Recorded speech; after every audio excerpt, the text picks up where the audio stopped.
What's up, everybody? You're very welcome along to Friday night, late night agenda with myself and the handsome divil that is Mr. Chris Stonadge. How are you, sir? Oh, well, I don't know what you've done with him, but yeah, blimey. I'm all right, mate. I'm good. It's been a good day. I'm feeling very chill, very relaxed. Nothing much has been going on. So it's gonna be great to have a nice chinwag with you and the chat tonight. It's gonna be great. I tell you what, mate, I don't deal well in calm times. You know, I'm built as a human being for chaos. So when things are going calm, like it is now at Liverpool or it is my own life, I'm almost looking to self-sabotage at times. And we were just talking before we started about how it's been a relatively slow news day, unless you're Manchester United, in which case there's always a drama every day. So it's tough at times, isn't it, to think of what to come on and talk about. Yeah, but you know us, Craig. We can waffle till the cows come home, mate. If everyone here is looking for professional insight and not insight into what sort of bread you use or like how you microwave your pizza and stuff, that's you go home not feeling great and satisfied. But today it's just gonna be chill. We're all good vibes. Hopefully we don't self-sabotage and we have a good streak. Hopefully, yeah, hopefully. I mean, there is a lot to talk about, but it's all positive, and I love positives. But in this mad, crazy entertainment / content world that we live in, weirdly, Chris, positive doesn't sell. I know it's frustrating, isn't it? It sells to the core fan base, doesn't it? But you know, everyone. I'll speak from experience. Like, if I see Manchester United lose a game, I go see Mark Goldbridge. To be fair. So Liverpool are just being too good for you, Craig. That's the thing. Yeah, it's mad. Any other way though? I'm extremely satisfied from a fan's perspective right now. Sitting around looking at life, being a Liverpool fan, it's pretty good. It's pretty good, my man. But look, before we get stuck into everything, want to just give a shout out to our sponsors. As always, we wouldn't be here without the good folks at manscaped.com. You can get 20% off and free shipping and balls as good as I imagine Jurgen Klopp's are with our discount. I don't know. I reckon Jurgen's aren't very well kept. I'm going to put it out there. He's a bit rock and roll, isn't he? Yeah, I reckon he's got a little bit of like a ball mustache. I reckon he's groomed, but I reckon he's got a little bit like a crazy thing going on down there. This is hopefully, Chris. Hopefully, we'll never know. Hopefully, we'll never find out. Something should be a secret, and they should be kept a secret. But look, as I said, 20% off, free shipping. You know the spiel, right, Chris? I thought we'd have a chat to start off with about Jurgen Klopp's midfield dilemma, and I do think it's a dilemma. And let me tell you why, or as you would say in your neck of the woods, let me tell you for why. I think that we have Kate and we have Thiago, right? But I gotta say, I don't want either of them on the pitch against Burnley. I don't want my toys broken. So, with that in mind, mate, I'm thinking Jones and Henderson. It's a beautiful problem to have, Craig. It's not just a dilemma for Burnley. It's a dilemma for every single game. And it is very much a first world problem. And we absolutely love it. I'm in your same boat, mate. Protect Thiago from Ben Mee and James Tarkowski at all costs. Don't let them near him. As I mentioned on the last stream, one of my mates who I go to football with calls them the mutants, and I think there's a good reason for that. But no, it's a great problem to have, isn't it? Like, and having Jones and Henderson there, arguably is as good as a first choice midfield as most teams in the Premier League. I'd say 90% of them. So, you see this? I think we've broken Porto. Oh, poor old Porto, man. We've broken them. We're dealing with poor old Porto. We go there every year. We absolutely batter them. We can draw them in the Champions League every season. Go there to their place, which is apparently this fortress, and we just take the piss out of them. And then we take their best player, and he's becoming a superstar with us. I feel so bad for him. And we sell him Marco Grujic in return. I'll double down on that, Chris. So everything you said, spot on. Mane loves a goal against Porto, and we're bringing in a Mane replacement who just happens to be their best player. Oh, it's just funny. Poor old Porto. But yeah, the midfield dilemma's the best problem in the world, mate. I'm not going to lie. It's pretty good, yeah. As we like to say, it is a first world problem.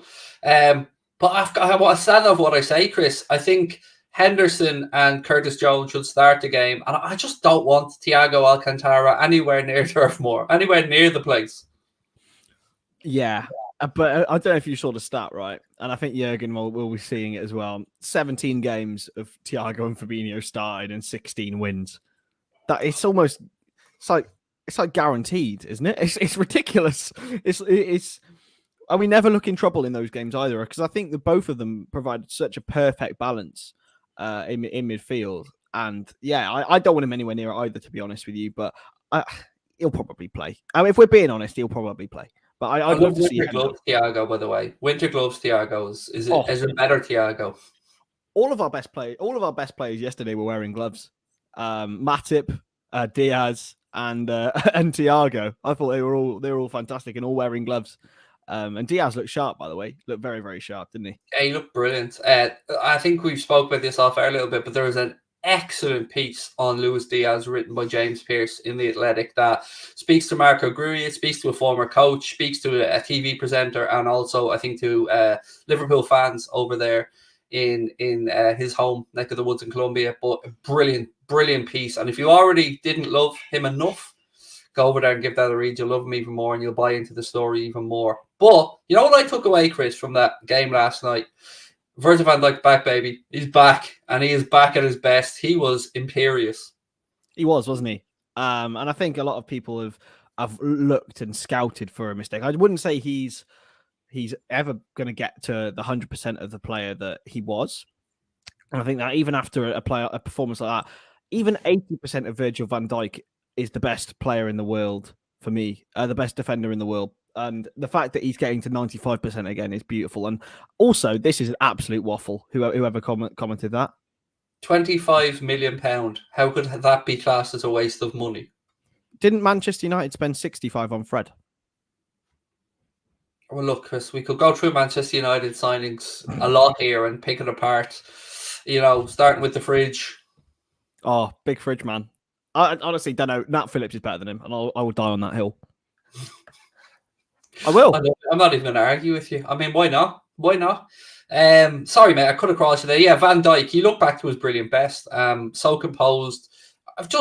There's very rarely I will look at a defender and think he's toying with an opposition player, but sometimes I think Van Dijk is. Yeah, he takes the piss, doesn't he? And he just gets angry at having to run.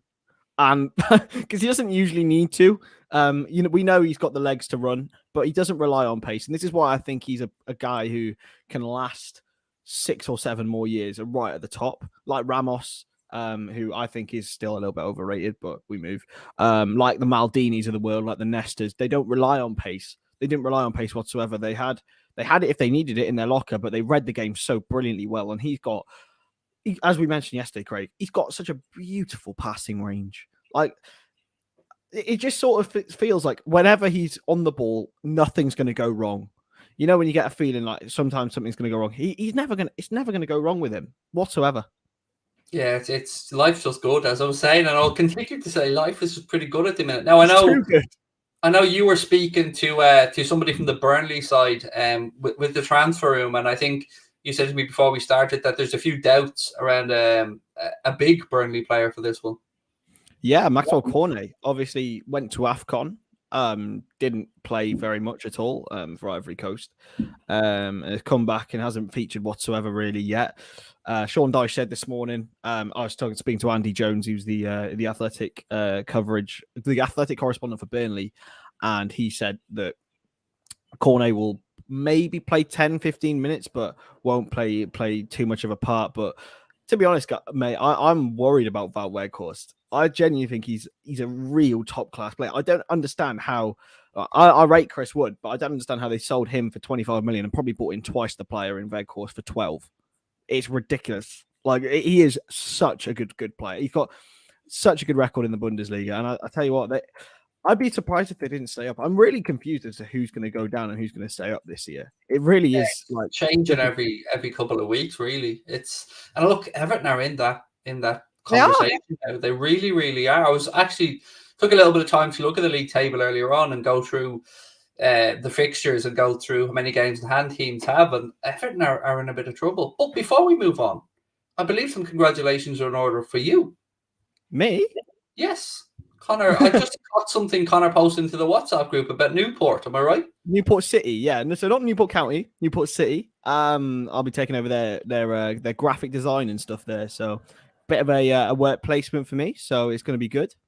And yeah, I've already done a couple of lineup graphics, sorted out their top, but no club in the third tier of the Welsh League has a good graphic design, in my opinion, like good graphic designer. So we're just trying to elevate it to the next level and show what I can do, mate. I want to be a jack of all trades. But yeah, thanks, mate. Really appreciate that. Yeah, always happy to hear people doing well and opportunities. I mean, look, sometimes these can be mutually beneficial things. You know, you get to explore possibilities there. You get to build up a bit of a portfolio, and the club gets to benefit from it as well. So it's win-win. Exactly. And like, it's something that I haven't really done yet, and I'm always eager to try new things. And yeah, anything like I'm even happy to help Connor out if he wants it. Bless him. I'm not happy to help him out in any way, shape, or form. I'm useless, mate, with stuff like that. Absolutely useless. But again, delighted for you, and again, I'm sure you'll smash it. I've no doubt about it whatsoever. Talking about the relegation battle, though, I'd still say I stand over what I said. I don't want Everton to go down. I don't. I do. I do. It'd be so funny. I think it would be bad for the city as a whole if Everton went down, and I think, yeah, I don't want any more negativity or difficult times. Maybe I don't want to lose that tourism and you know, having two major football powerhouses in the city. I think it does benefit the people of Liverpool. I mean, look, I'll be honest. They've got a new stadium coming on Brand Moore Dock anyway, which is going to be stadium. Imagine. Oh, it's going to be so funny if it happened. I'm sorry, Craig. They're building a new stadium. They've got all this money. They've spent all this money on so much shit. Right? They have not recruited in any way well at all. Even when their managerial appointments has been here, there, and everywhere. I think Lampard's the best one they've done for ages, by the way. But yeah, I don't think it would impact it that much. I almost think it could do them good to get relegated. They've got the financial backing, but I think they just need a bit of a winning mentality instilled in there. They haven't got it. They've got, if they don't score in the first 20 minutes, the fans are on their backs. And that's the issue. So hopefully, you know, I hope they go down. I think it would be very funny. And I think that they're slipping very, very dangerously close to it. They're only 2 points ahead of Norwich. So yeah, I don't know. It would be funny. That's all I will say. Let's put it to the chat. I mean, give us your 3 guesses at clubs to go down this season. And look, we'll probably all chop and change your mind. So we won't hold you to this, but it'll be interesting to see how people feel. Because somehow Burnley, they always find a way, Chris. They always find a way to stay up.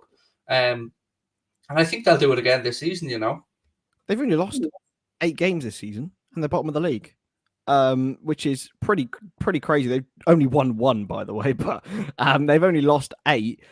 You know, teams like Leeds have lost more, Brentford have lost more, Leicester have lost more, Wolves have lost the same amount of games that Burnley have had. They've just drawn so many. They haven't lost at home since September, but they keep repeatedly drawing matches, that even the ones that they should win. Like Watford at home is such a key game for them. And they went and drew it 0-0 very, very poorly, you know. I honestly could not tell you who's going to go down because every single club, every week, make cases. I'm trying to see some consistencies across these. Trying to see who everybody will. I mean, I think Norwich are probably the only one that I would be confident to bet on. But even then, Dean Smith's got them playing so much better football than Farke did. And I thought Farke was a good coach. But he's really got them together and they're fighting. Yeah, I mean, Watford are a yo-yo club. They've history of that. And Norwich are the same. So for me, I think both of those clubs need to really get their finger out if they stay up. Because this yo-yo stuff has to stop at some point with them. Like they need to push on. And there's too many of those yo-yo clubs that come up and down and up and down. So look, I don't really have any want or desire for any particular team to get relegated, if I'm being honest with you. But I don't want to say I want Burnley to stay up because I root for the underdog, but there's something about them that scrappy Burnley just kind of overachieve, and I like that to some extent, although I hate playing them. Burnley and Stoke are like reincarnates of each other, aren't they? And neither can coexist. It's like Harry Potter and Voldemort, mate. Neither can live while the other survives. Burnley and Stoke are like that. We always need one of those teams in the league. The tough place to go, the cold, wet, and windy. Look, I really admire the fact that Sean Dyche has done so well with them with very limited investment. Like, he's hardly had anything, and this year is the only time really, because of their new owners, where he's done well. So, in the transfer market, and they're not doing very well in the league. So, yeah, I just think they've got enough. But then I also think Watford hiring Hodgson's a very good appointment. I also think Norwich have done really well with Dean Smith and have the best chance they ever have of staying up. Newcastle have got money and they're starting to win games. Everton are on a downward spiral, but there's still 17 games to go for them. So it's so much up in the air, mate. It really, really is. But I think that, as you mentioned with those yo-yo clubs, I think Fulham, Bournemouth, Norwich, West Brom can all have their own league and just play each other every day in their boring shit league. I'm also getting a little bit, I won't say depressed, but I'm getting a bit frustrated that we're only, 31, 32 games into the season, and we're already, and media, I include the media in this, we're already just assuming the City aren't dropping a point. Like, that they're just going to go and win every 16 remaining games. I mean, Christ, we're just past the halfway point of the season. It's what they do, though, isn't it? I mean, I remember with 18-19, like, you remember when we drew against West Ham and Leicester in like February, in 2018-19, and we were like, "Oh, it'll be fine. City will drop some points." No, they won't. They didn't. They went and won every single game pretty much until the end of the season. I think everyone's just got PTSD from that, to be honest with you, Craig. We can't predict Man City will drop points because Pep Guardiola has got this team doing things that a lot of teams have never done on a consistent basis in a league format. So never write them off of winning every single game. That's all I will say, because they will go and prove us wrong if we go and ask them to. Just the only solace I can really take then is that I still don't think they'll win the Champions League. I'm not allowing myself to believe that. But I want to have a look at our situation with the game against Burnley for a second. So, attack-wise, what would you like to see for the front three for this? Because for me, I'd still save Sadio. Allow him to, get back to training, allow him to have a little bit of a rest, a breather, set him up for the game against Inter Milan on Wednesday. Jota, I'd play him. I'd play Jota, Salah, and Luis Diaz. I'll be honest, that's the three I'd go with. Yeah. Firmino loves a goal against Burnley. That's all I'll say. I don't think he had his greatest game the other day. In the last sort of 10 to 15 minutes of the first half, I thought he really came into it and started linking up the play as Bobby does. As you always say, Craig, he can have 15 misplaced passes, but he can just create a goal out of nothing, and that's why we love him.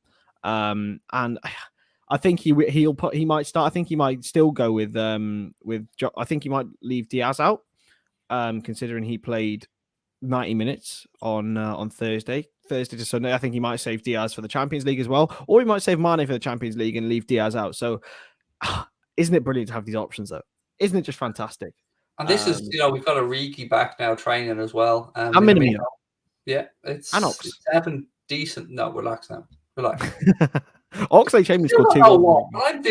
When I'm talking through positions like options and midfield options, I still don't know which one to include Oxlade-Chamberlain in. And how many years are we into his time at the club now? Still don't know his best position. I blame Wenger for that. Wenger never played him in a certain position, and Jurgen hasn't had the chance to really, because Ox has the capability to fill in everywhere, and versatility is his biggest strength and his biggest weakness. He wouldn't have played as many games if he could only play one position, but at the same time, he's never had the consistency or level of consistency to be able to do that in a certain position and have his full potential. I genuinely think Oxlade-Chamberlain could have been a world beater, but injuries and inconsistency has really done him in. And I personally blame Arsene Wenger for that. I see our favourite tap-in merchant is at against Vane. Everybody's getting a little bit worked up about something that we've been talking about for fucking months now. That Yuri Tielemans won't sign a new contract at Leicester, and that he's probably going to be on the move, and somebody will get him cheap. But Fabrizio, flutters his eyelashes, and everybody's up in a tizzy about something that I've been fucking saying for months. And it looks like United are entering the race for Yuri Tielemans, and if I'm Tielemans, I'm looking at United and going, no, no, not for me. Move elsewhere. Didn't he say he wants consistent Champions League football? If I remember he did, rightly, Christoph. I believe he did. Where are Manchester United in the table, Craig? 5th.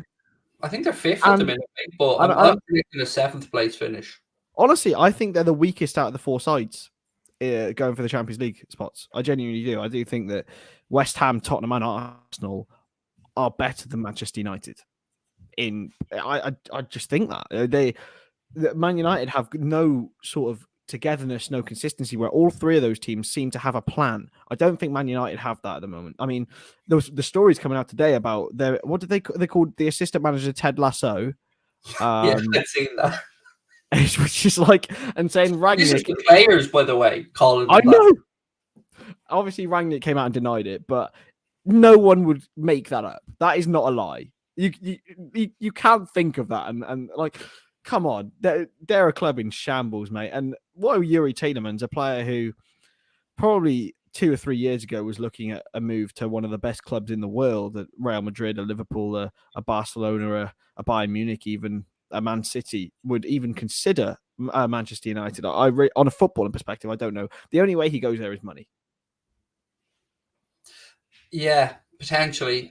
Because I'd be quietly confident to say they're not going to get Champions League football this season. I don't. Nobody seems to want Champions League football this season. If you were to look at the race for 4th at the minute, Arsenal, Spurs, United, West Ham, all kind of floundering, no consistency. It's there for somebody to just grab it. If somebody can put together 3-4 wins in a row here, they'll open up a gap, and that 4th place will be theirs. I just don't see it being United at the minute. No, I don't either. There's no. I think they are improving very, very slowly. Just not. I just don't understand the vision with the whole Rangnick thing. I really, really don't. I understand they're trying to get him to change the culture, but if the players are not receptive of that, then there's just no point. I honestly think they'd be better off sticking with Ollie, mate. Genuinely, at least he had an understanding of how to utilize these players who potentially aren't hardworking. I think Rangnick wants players to fit into his system, and there's not enough of those at Manchester United. There genuinely isn't. So they're going to need. They would need about 5 or 6 transfer windows with him to get his squad, but they're only going to get one. So I don't really get the point. And then if they even get one with him, what's the point? Because it's going to be his players. You know, it may not be the players that the next manager wants. So anyway, fuck it. Believe it be. I want to bring it back to Liverpool because I want to talk trophies for a minute here. Because, you know, there's all this talk about what we may or may not win. But I want to put something to you because it hit me earlier on when I finished the earlier stream. How would you feel if we ended this season with an FA Cup and a League Cup? End of. Buzzing. I'd be buzzing. Oh, sorry. You got me. Sorry, Mom, ringing me was my camera. Apologies. Happy days. Yeah. No, I'd be buzzing, mate. I'd be buzzing with an FA Cup and then League Cup. So you take that at the end of the season? I think I would as well, but I would ultimately feel like we've let another opportunity maybe pass us by to take one of the big ones. But 2 trophies are 2 trophies. Mate, 2 trophies. At the end of the day, if you offer me that in any season whatsoever, I'm taking it. I understand that this Liverpool side is obviously right up there with some of the best we've ever seen. But the fact is, you can't go out and not take it. It would be really selfish to say no FA Cup, no League Cup. I wondered why you did look different then for a second, Craig. I was like, what's going on there? Yeah. The mirror thing changed on it, and it's weird. My nose looks like it's broken into one side. Yeah, I was like, I was going to say something. I was like, you all right, mate? What's going on there? Yeah, it's weird. It's the mirror thing on my phone. It changed, obviously, when Sabrina rang me. But yeah, I would 100% take 2 trophies. I think it'd be selfish to say not to. What about the chat? What are we saying? Would you take an FA Cup and a League Cup with maybe, let's say, a quarter semi-final run in the Champions League and what's looking like a second place league finish? I know it's not the cherry on top of the pie that we all hope for, but ultimately it's another 2 trophies that Klopp and the lads haven't won. That'll be added to the collection, and it's all about getting that silverware in. Winning breeds winning, and winning's a habit as well, Chris. Exactly, especially with all the good vibes coming at this season. This season feels a bit like 18-19, where it feels like there's something good coming. With the way that we kept winning games that season, the way that we keep just scoring so many goals this season, the way our squad's building, the way our depth is building, it just feels like something good's going to happen. And it might not be this season as much. It might be next season. But I'll tell you what, mate, it's the best place. Strap yourself in, because this Liverpool squad is starting to develop into something absolutely mammoth. I think we could safely say, Chris, by the comments, that most people, I'm greedy as well, Steve, so don't worry about it, dude. I'm right with you on that one. But I think most people would take it, which surprises me a little bit, if I'm being honest. Because you kind of have to take the League Cup in context. You only care about it when it gets to the semis. I only care about when you fucking win it. I'll tell you what, we have a very good chance of winning it. Playing a Chelsea team that will have some catch up to do in the league with games that they'll have to figure out. They've obviously got the Club World Cup final against Palmeiras on Saturday. I think it's a 4:30 kickoff, if I'm right, for that one. So, yeah, let's wait and see. But we need to win that trophy. That's big to me now, Chris. That game on the 27th? Yeah. I'll tell you what, Craig, though, if we do lose at Wembley, it's the biggest Mickey Mouse Cup I've ever seen. I never wanted it. Hated it. Pathetic. Honestly, but if we do win, honestly, it's bigger than than whatever shitty Club World Cup they win. So yeah. if we win it, we wanted it all along. It was part of the plan, grand scheme of things. If we lose it, we were just scouting out Chelsea ahead of the Champions League. Where it gets to the nitty gritty. Exactly. So excited, by the way, to have Champions League back next week. It feels like forever. It does, doesn't it? It's always a bit of a null between the group stages and the round of 16. It's good to have it back. It's just different football. Can't wait. I don't think Izzy saw much of it when we saw it at the start of this season. I can't wait to show her. It's just different football. Anfield and the lights, everything that's going on. I'm just buzzing for it, mate. And I think going to Inter, I'm feeling more positive than I ever have done about a Liverpool side. Even just before we won the league, like I'm even more confident in the entirety of the squad than I was then, and that's saying something. Mate, it's just good. I love the Champions League anyway. It's our competition. Here's a question from Craig Smith before I come back to the Champions League. So I want to talk about that for a little bit as well. 1 second. Here we go. Craig and Chris, who would you choose 3 players to bring in the summer? Who would it be? Well, we can start by agreeing on Bellingham. Oh, yeah. So there we go. That's one boxed off. After that, though, Chris, I think we can't fairly answer it until we know what the situation is with outgoings. Or who is going to outgo positionally, I mean. I think Mane goes, if I'm being honest. I'm saying Mane goes for Mane rather than for Liverpool. I think Liverpool tried to keep him, but Mane will probably go. I think one of Ox or Keita goes, so that midfield spot's already filled up then by Bellingham. Milner obviously goes. Carvalho probably comes in. Do we count Carvalho in this? Because I think it's looking pretty. Oh yeah, a bit of news on Carvalho, by the way. There's talks planned for the next week or so between the two clubs. It's looking like a foregone conclusion, isn't it? Yeah, I mean, to me, as soon as I heard the Nico Williams deal, it was a foregone conclusion in my head. It's like sort of right. As well. A gesture of good faith, like for Fulham, and yeah, we will obviously go for him. Like he's a player who's going to be another star boy. So are we counting Carvalho in this 3? I think we have to, really. No, because he's going to be relatively cheap. So let's say no, but let's be greedy. I'll go Bellingham, Bowen. Bowen to replace Mane, even though he's a right-sided, he can also play through the middle, so he's versatile. Depending on... It all depends on whether Minamino and Origi's going as well. Left. See, we can have Jota for central and left, have Bobby for central with Jota, and then if we're to be believed, the future for Carvalho was looking like a false 9, so that's another centrally based player. Can also play midfield, can also play in a 10 if we want to go 4-2-3-1, and then I'd probably go. I don't know. I really don't know. It depends on Gomez as well. Do we go for another centre back? I haven't even thought about the centre back situation, Chris. So if Gomez was we've spoken about Gomez enough, but I haven't actually thought about a replacement. And actually, somebody asked me about a price on Gomez earlier on. The more I thought this through, you have a 24-year-old, England international, Champions League winner, Premier League winner, and I don't know his appearances for Liverpool off the top of my head, but a lot of appearances at the top level. 100 plus, surely. He's got to be worth 35, 40 million upwards, particularly in a window where we've seen Burn go to Newcastle. We've seen the money people are willing to pay for the guy from Sevilla. What's his name again? Koundé. Yeah, Jules Diego Koundé. Carlos. And come on. Diego Carlos is another Dejan Lovren in my head. Good defender. Very, very good defender. Like Lovren was. Lovren was a very good defender. A lot of people fail to admit it, but they looked at the mistakes, and those are the mistakes. Carlos has those mistakes in him as well. That's exactly what I mean. And on his day, really good. Same with Lovren, but they have a tendency to have a few howlers.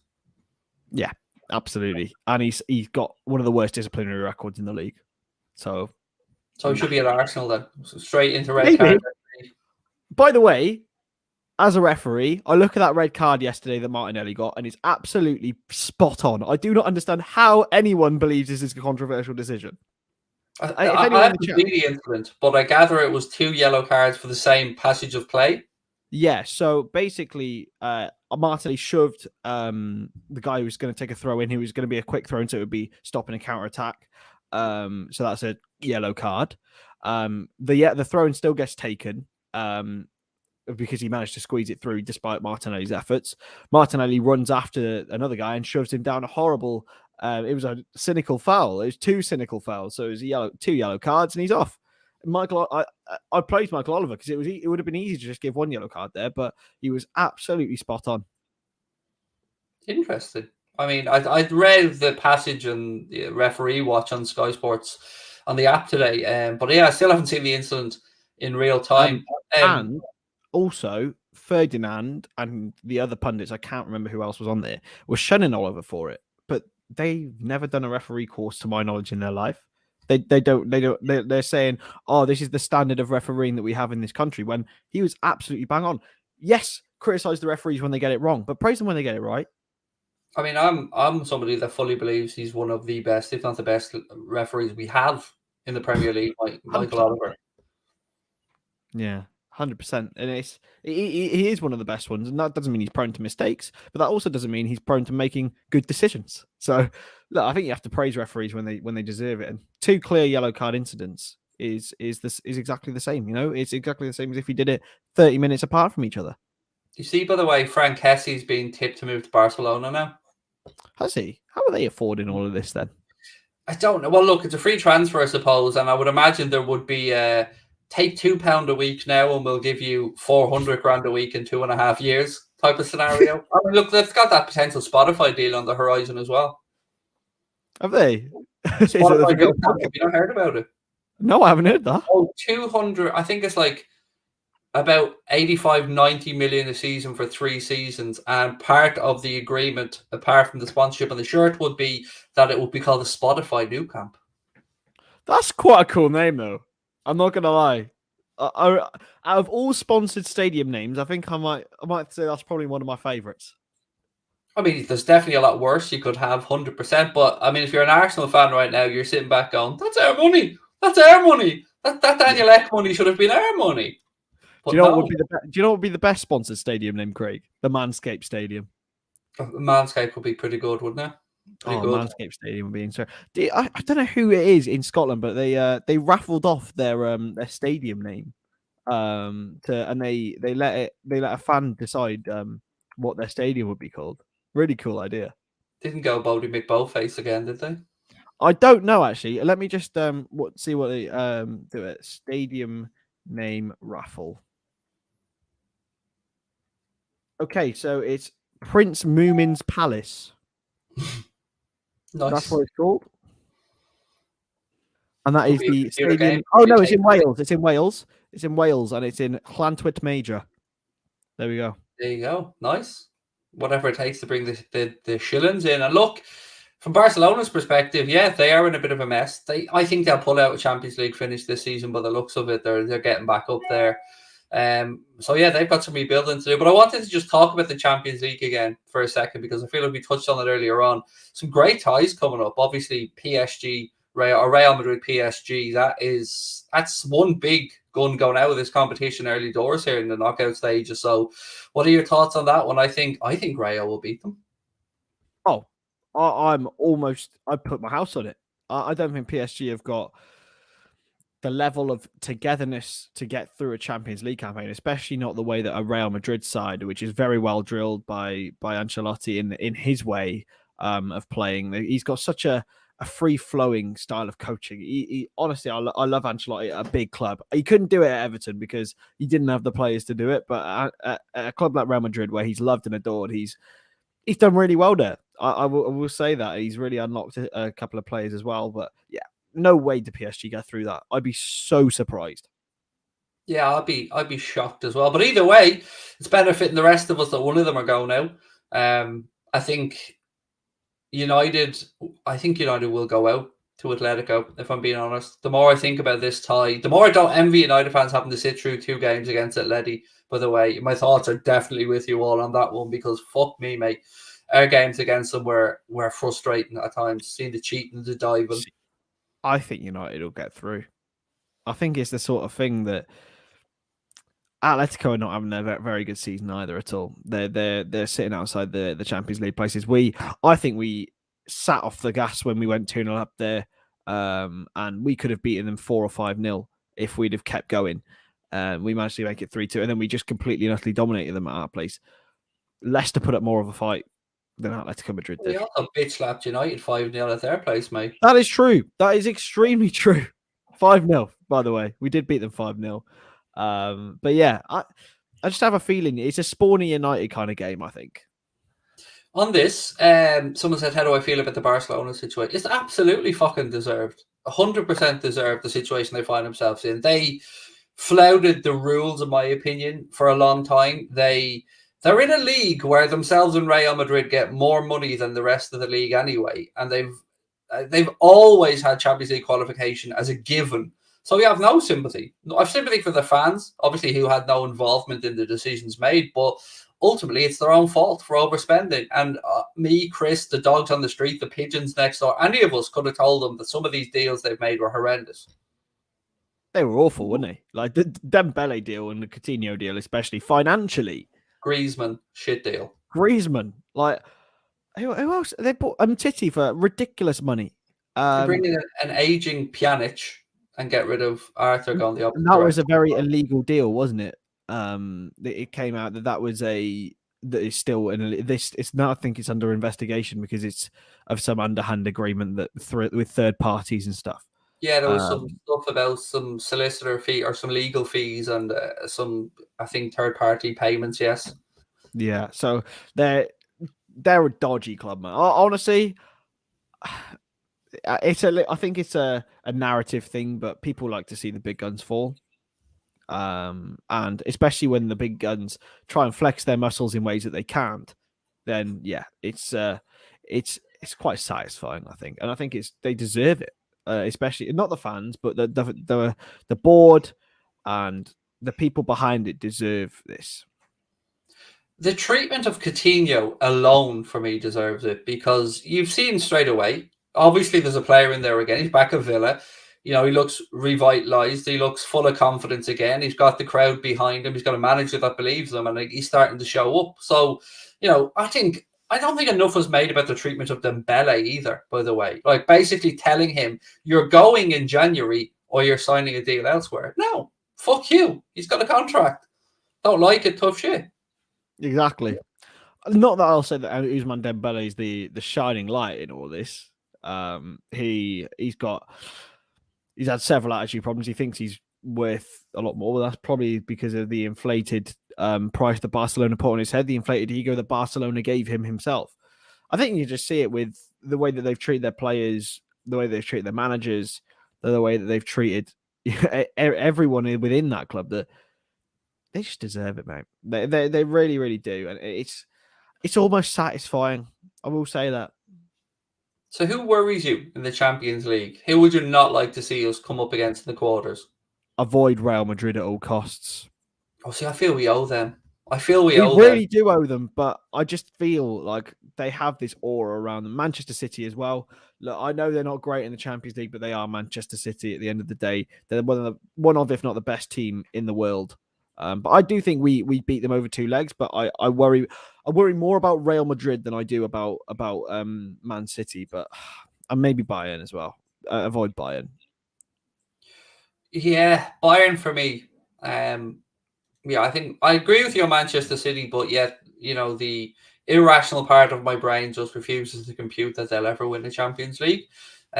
So on that basis, I would say Bayern. But then again, I also feel we beat Bayern. I really just feel we're the best team in the tournament. I do. Over 90 minutes or over 180 minutes, I think we beat all of them. Especially with the team that we've got going at the moment. With the amount of options we have, the amount of fresh legs that we can introduce. Imagine chucking on Luis Diaz with 20 minutes to go.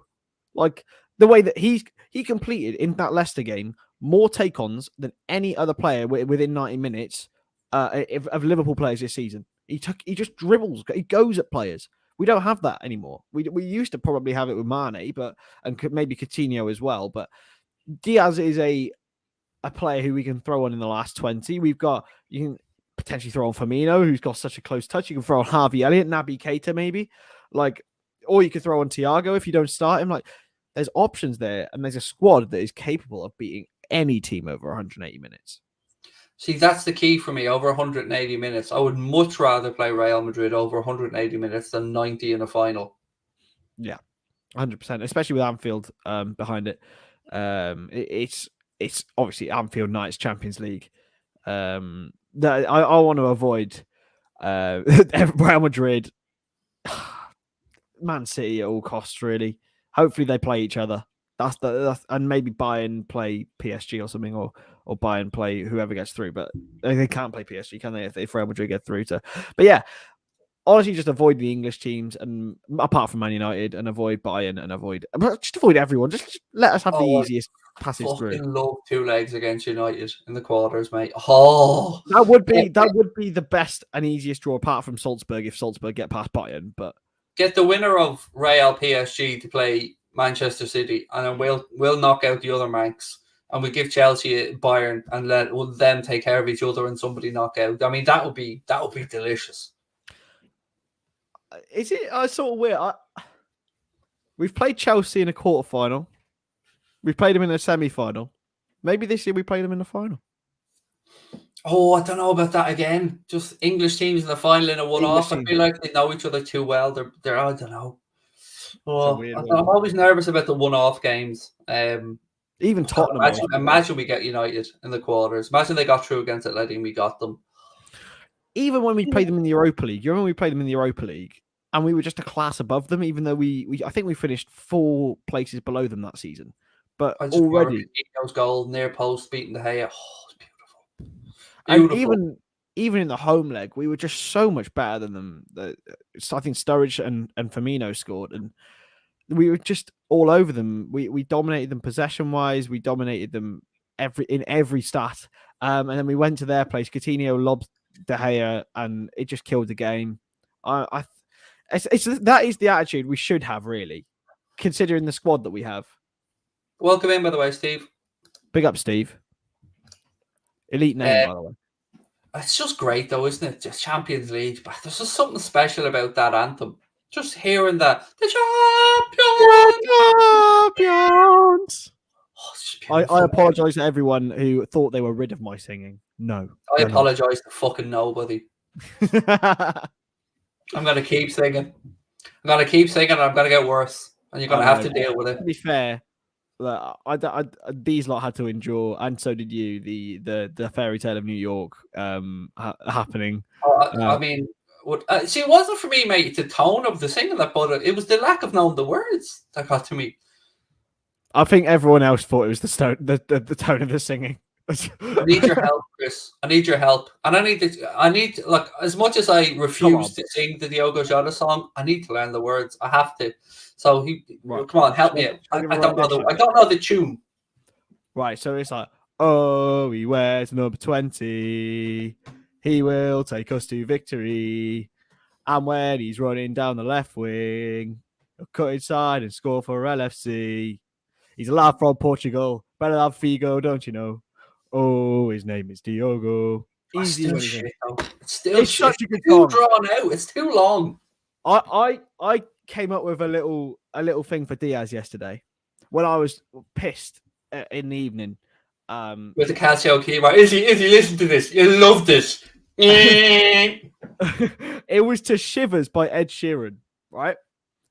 And it's ooh, I love it when he's scoring like that. He's from Colombia. Luis Diaz. He's got to cut past the fullbacks. And then I forgot the last lyric because I was pissed. But it's a banger, I would say. Go out there. I'm just going to stick to robbing the Luis Suarez song. No, we can't rob our own players' songs. It can't be done. I hear you. I get where you're coming from, but this is a placeholder for me. I mean, somebody was saying that there was something about Money Heist or something. Yeah, that was bad. I didn't like it. I don't know what it is. I've never watched Money Heist. Yeah, I neither have I. Do you expect me to watch a film, Craig? But whatever it was bad. It was something about Diaz score. It was shit. But that Jota song is sick in the ground. It is sick. I don't know. It just feels a bit long. That it's the length of it, I think, for me more than anything else. It's like Scouser or Poor Scouser Tommy. That's just too long. I love Poor Scouser Tommy. Poor Scouser Tommy's incredible. Oh, so long though, mate. It's yeah, and it's too downbeat. These are the last words he said. Oh, I am a Liverpoolian. Yeah, not for me. I also tried to start when I was first going to the ground and I was first allowed alcohol at the ground. I started to try talking of this comment here, the latest one. I started trying to sing Shaqiri instead of Shakira. That didn't go down well with the locals. The MLS, isn't he? He is. Is Chicago Fire? Yeah, I believe so. And Liverpool are missing out on a lot of bonuses. So it's a bit of a shame, really. But yeah, we apparently we could have got 5 million bonuses from Leon, but because he only played, I think, 19 games or something, we don't even get paid a penny of those. So that's a bit of a shame. To be honest, mate, I was just glad to be rid of him. A lot of people said that we weren't using him enough and we weren't using him right, but he was always like, he was okay. He was a good option in certain moments, but nah. I've never seen a human being pick up more leg muscle injuries. Especially because his legs were built like so thick, weren't they? They were massive. I don't understand it. Always have a thigh strain or a hamstring issue or something that stopped them, or a calf strain. I think when used very sparingly, he was good. Like a bit like Minamino. Like when Minamino, I think when he's used sparingly and not used over 90 minutes, he's usable. He's good enough. And I think Shaqiri had that same sort of sprinkle of class. I think last year against, was it West Ham, where he slipped a brilliant through ball to Jota. And when he came on against West Ham again away, and he put that unbelievable cross into Salah, when on that unbelievable counter attack, it was beautiful. I don't know about you, Craig, right? Do you does last season feel like it didn't happen? Because for me, it just sort of feel like there's certain games which you feel like just didn't exist. I find it hard to rationalize last season, if I'm being honest, but I think last season's enduring memory for me is unfortunately going to be the Super League fiasco, and that's where my head was last year. I mean, you'll see the replays of the Alisson goal, and you just think, wow, how did this happen? I think it was just a shit season with, no fans in stadiums, then some fans in stadiums, then back to none, and it was just meh. I still don't know how we finished third, by the way. I'll never understand that. Exactly. I mean, I watched a season review of it the other day, and I was like, that happened? I don't remember that. Oh, and I usually have a sort of photographic memory of Liverpool games, but yeah, it was just crap. I will be on at 10 o'clock, on Twitch for FIFA. Yes. Right. Get in. Can't wait for that. It's absolutely elite entertainment. I will say that. I think people probably think at this point, Chris, I'm on a wind up about my fat fingers and stuff, but genuinely, I'm just about to shoot, and then all of a sudden the fucking menu will pop up. You should get like an extra large controller custom made for you. Yeah, like them phones for old people that have big numbers that can't quite see as well as they used to. Being sitting here with a big giant PS5 controller, like that'll do. Yeah, a bit of bad news, by the way, about Twitch for Sunday. I won't be doing the Super Bowl after all. My missus and my son are pretty under the weather, and she said to me, "I am in my arse letting you scream the house down at 2:30, 3 o'clock in the morning when I have to get the kids up for school the next day." So I'm afraid I'm gonna have to take an L on that one. Do you like? I can't get along with American football. Honestly, took me a while. Took me a good 6 months solidly watching it. I went to Wembley 2018 to watch Tennessee Titans against LA Chargers. Honestly, it took so long. Just so boring. Yeah, 3.5, 4 hours probably. Like, I love like I still loved at the time, and I still probably do watching some cheerleaders. They're great. Fair enough, but not for 4 hours. Why? This is going to be amazing though, because you've got like the halftime show is going to be like Snoop Dogg, Dre, Eminem. It's going old school. Like that is right up my street, mate. That is my youth right there. Spent growing up listening to that, and it's going to be banging. And it's in LA, and I can't wait to watch it. I can't. It's going to be brilliant, and I'm going to have a shitload of bets on it, and I'm going to spunk loads of money on it, and I'm going to either way. I'm going to be screaming the house down one way or the other. So she's going to bet on which rapper's going to come out first. Do they do bets on that? I don't know, actually. I don't know. They probably do. It must be bets on the halftime show, surely. There must be what? Must be bets on it. Bets on the halftime there are. Yeah, I'm sure there are. Like, how many views, or how many, like, how long it will go on for or something. But yeah, like, look, fair play if you can endure American football. And people say that about me. I can sit there and watch a game of Test cricket all day.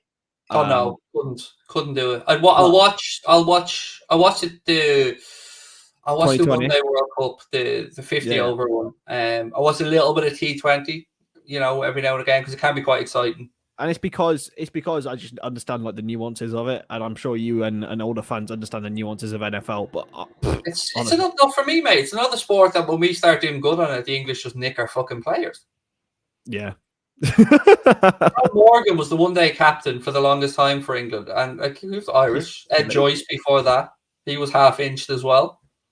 Yeah, the Rice and Grealish of cricket. Exactly. We can't have anything. We can't have any toys.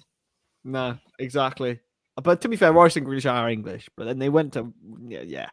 But Owen Morgan's the one. I think they've actually stopped dual citizenship in cricket now. I'm pretty sure. So if anyone tries to do it, then it'll be more difficult, or they'll need like 4 or 5 years playing in England or something. But yeah, it's man, I'd rather just for NFL, I will be sat on my ass. I might watch a bit of it, but definitely it builds to a crescendo, mate. With NFL, that's one thing I will say is it can be heavy going, but when it gets down to the 2-minute warning in the fourth quarter, I mean, some special shit can happen, and it did happen fairly recently as well with Patrick Mahomes and the Chiefs in the last 2 minutes. It was an ungodly amount of points scored. Like it can be special when it's special. Yeah, absolutely. As well, just in that super chat, by the way, just popped up. Please, super. Those what? Are you going to get one of those, Craig? The Anfield Forever walkway stones? I've just seen this coming up now. So obviously the Anfield stones are available. Thank you. I've just got one from. Oh, so was these ones they were selling last year as well? They sold them when the main stand was sorted. We've got one. Me and my family have got one. But now they're doing it this year for the Anfield Road end when they're starting to do that, so you can like write your name into like a stone. We did find it once, but we can't find it now. We literally have. I don't think they'd let me write what I want to write though. If I was to put something down, do you know what I mean? I'd want to be a little bit snidey with it, bit smart arse. Put on like a Bart Simpson to Mo prank call name. Just like, did you see? There's someone who put Mike Litteris on Burnley's like memorial thing. Brilliant. And he was 69 years old. I was just like, of course.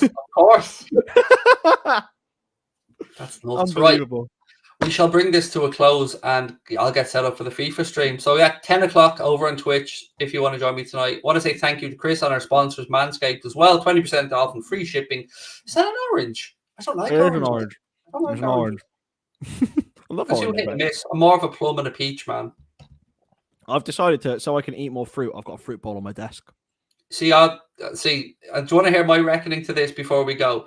My wife bought another Victoria sponge today, and it has pieces of strawberry in it. So for me, that's 5 one. day. That's one. Then I back that up with a lemon meringue. Two. There you go. Exactly. And I've got caffeine now in the coffee, Chris. So, mate, we'll be getting you on. What was that guy? Joe Wicks. You'll be the fitness guy. Tory nothing break. Yeah, exactly. Right, folks. I will see you maybe at 10 o'clock, maybe over the week. Chris, you're actually, I want to big up Chris here. You're all on your own tomorrow, mate. 6 o'clock, just you. I am. Happy days. Can't you wait? It's gonna be really, really fun. So hopefully you can come and join me where we can waffle and talk about food and stuff, because Liverpool talk will be probably to a minimum in the end. I will be back. This is actually my last live content until the watch on Sunday. So I will see you guys on Sunday at 1:15 on YouTube for the watch along. But I'll see you at 10 o'clock maybe over on Twitch for some awful FIFA. Talk to you guys soon. Thank you to Chris. Thank you to you guys. Bye-bye.